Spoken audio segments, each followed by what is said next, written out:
I think for me the issue around particularly the trees is that what I see is something that's much more than just occasional maintenance.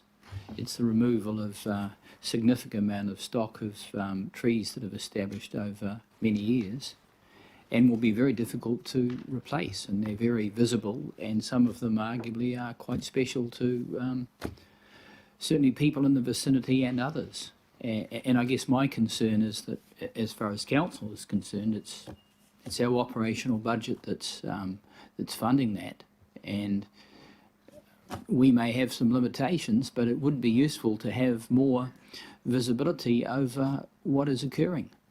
I doubt whether within the next 100 years or 200 years there'll be the same level of removal of vegetation that's established over an equal period of time.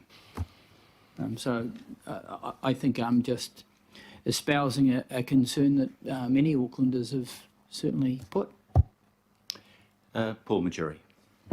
Yes, Councillor is quite right in the sense of the detail of the restoration program, and I'll probably get the numbers slightly askew, but I think the order of magnitude will be relevant. So over the next several years, around 75,000 new native species will be planted. Several thousand have already been planted. By comparison to, and I won't have the exact number, maybe around 1,500 to 2,000 exotic trees, and that's not every exotic tree on every maunga. And so the point is, this is part of the vision of the Tupuna Maunga Authority, clearly signalled in the Integrated Management Plan and in the strategies.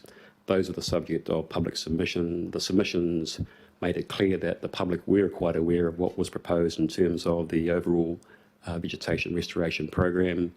And the vision the authority has is a very long-term one, that in terms of the restoration of the mauri of these significant and iconic spiritual and cultural places, we're going to have the re-emergence of indigenous forest species, in terms of purity forests, the return of important taonga species, the vision, and hopefully more than that in terms of the reality, the bringing back of kiwi to maunga kia and other native species, maunga by maunga.